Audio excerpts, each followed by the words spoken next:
नमस्कार. आपण ऐकताय आणि पाहताय आपल्या अण्णा हे यूट्यूब चॅनल. मी गणेश तुकाराम शिंदे आपणा सर्वांचं आपल्या अण्णा या यूट्यूब चॅनलवर स्वागत करत आहे. जिल्हा परिषदेच्या निवडणुका लागणार की नाही या घोरात असलेले सर्व राजकीय कार्यकर्ते आज दुपारी 4 वाजता राज्य निवडणूक आयोगाचे अध्यक्ष दिनेश वाघमारे यांनी ज्यावेळेस राज्यातील 12 जिल्हा परिषदा आणि 125 पंचायत समितीच्या निवडणुकीचा कार्यक्रम जाहीर केला, त्यावेळेस त्यांचा जीव टांगणीला लावलेला जीव स्थिर. 15 तारखेला राज्यातील 29 महानगरपालिकेच्या निवडणुकीचं मतदान होणार आहे आणि 16 जानेवारीला मतमोजणी होणार आहे. तिकडं महानगरपालिकाची मतमोजणी सुरू होईल आणि इकडं जिल्हा परिषद आणि पंचायत समितीसाठी अर्ज भरण्याचा कार्यक्रम पण 16 जानेवारीपासून सुरू होणार आहे. 22 पर्यंत उमेदवारांना जिल्हा परिषद गट आणि पंचायत समिती गणात अर्ज भरता येतील आणि 22 किंवा 23 तारखेला अर्जाची छाननी होईल. दुसऱ्या दिवशी 27 जानेवारीपर्यंत अर्ज माघारी घेण्याची मुदत असेल आणि त्या दिवशी दुपारी 3:30 नंतर मग उमेदवारांना निवडणूक चिन्ह आणि एकूण कोणत्या गणात आणि गटात किती उमेदवार आहेत याची यादी जाहीर होणार आहे. 5 फेब्रुवारी 12 जिल्हा परिषदा आणि 125 पंचायत समितीच्या गणासाठी मतदान होणार आहे. यासाठी जुलै 2025 पर्यंतची मतदार यादी ही गृहीत धरण्यात आलेली आहे आणि त्या मतदार यादीनुसार प्रत्येक गटात आणि गणात किती मतदार असतील याचंही होणार आहे. धाराशिव जिल्ह्यात 55 जिल्हा परिषद गट असून 110 जिल्हा पंचायत समिती गणासाठी ही निवडणूक होत आहे. यामध्ये सर्वाधिक मतदार असणारे जे 2 जिल्हा परिषदेचे गट आहेत ते लोहारा तालुक्यात हे दोन्ही गट असून कानेगाव आणि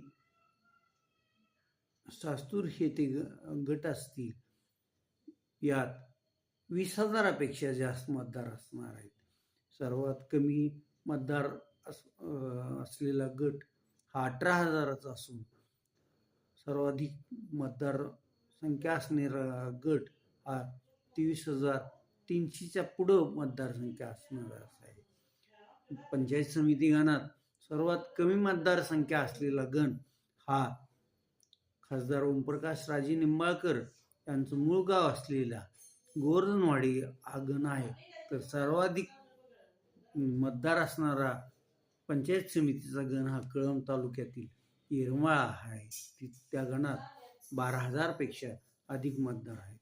आता जवळपास 1 दशकानंतर जिल्हा परिषद आणि पंचायत समितीसाठी निवडणूक होणार आहे. त्यामुळं असंख्य जणांची इच्छा ही निवडणूक लढवायची असणार आहे. त्यामुळं प्रत्येक पक्षाच्या नेत्यांचा यावेळी कस लागणार हे निश्चितच आहे. धाराशिव जिल्हा परिषदेचं जिल्हा परिषद अध्यक्षपद हे सर्वसाधारण महिलेसाठी राखीव आहे. तर 8ही पंचायत समितीच्या सभापती पदाची आरक्षण पण जाहीर झालेलं आहे. धाराशिव जिल्ह्यात 55 जिल्हा परिषद गटासाठी 11 लाखाहून अधिक मतदार असून मतदानाचा हक्क बजावणार आहे. 5 फेब्रुवारीला मतदान झाल्यानंतर 7 फेब्रुवारी रोजी मतमोजणी होईल. आज सकाळच्या ह्याच्यात आपण राज्य निवडणूक आयोग लवकरात लवकर निवडणूक जाहीर करेल असं म्हटलं होतं आणि राज्य निवडणूक आयोगाने काल सर्वोच्च न्यायालयाने निकाल देतात. आज लगेच पत्रकार परिषद घेऊन जिल्हा परिषदेचं पहिल्या टप्प्याचं निवडणूक कार्यक्रम जाहीर केलेला आहे. बघूया आता या निवडणुकीत काय काय होईल.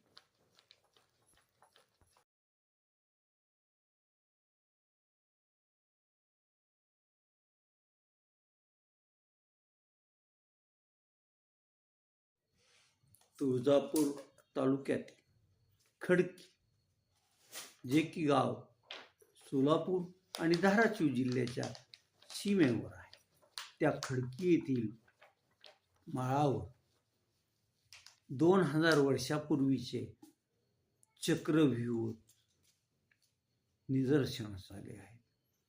या चक्रव्यूह कशा आहेत, कधीपासूनच्या असतील, यासाठी सोलापूर येथील इतिहास संशोधकाच्या एक जी त्यांची संघटना आहे, त्या संघटनेद्वारे काल रविवारी या परिसराचा अभ्यास दौरा आयोजित केला होता. जवळपास 100च्या वर इतिहासप्रेमी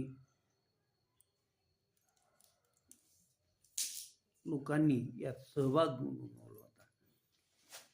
खडकीच्या शिवारात असलेल्या माळावर एक समान अंतराचे चक्र असलेले चक्रव्यूह तिथं आहे. हे चक्रव्यूह बेसॉल्टच्या खडकाच्या पासून तयार झालेले असावे असं इतिहास संशोधकाचं मत आहे.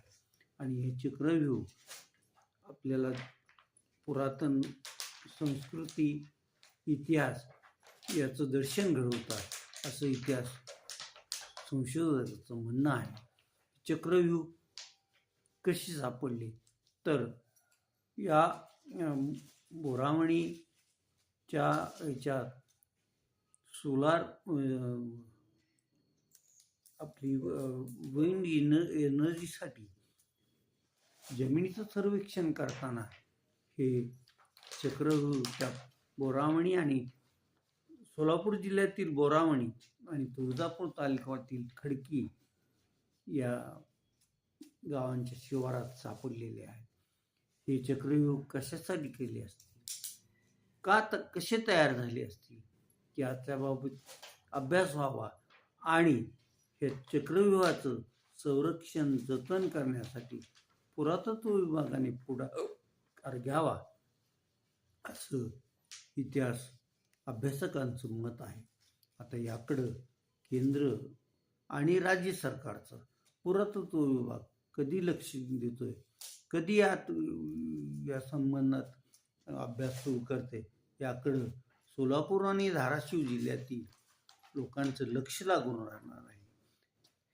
हे नेमकं अंतर अगदी ठरलेल्या अंतरानेच कसे हे चक्र आहे, त्या तिथं दगडं कशी अगदी रचल्यासारखी आहे ना, त्याला सिमेंटचा किंवा चुन्याचा पण आधार नाही, पण ती कसे तगधरून आहेत याबाबतचं खऱ्या अर्थानं अगदी खोलात जाऊन संशोधन करणं गरजेचं असून हा निसर्गाचा ठेवा, इतिहास 2000 वर्षापूर्वीपासूनचा हा ठेवा व्यवस्थित जतन करून ठेवा आणि पुढील पिढीला आपल्या भागात असंही होतं हे सांगण्यासाठी हा ठेवा जतन करायलाच पाहिजे, एवढं मात्र खरं. आज आपण इथं थांबूया. तुम्ही आपल्या यूट्यूब चॅनल सबस्क्राईब करा, लाईक करा आणि कमेंट्स पण नोंदवा. धन्यवाद.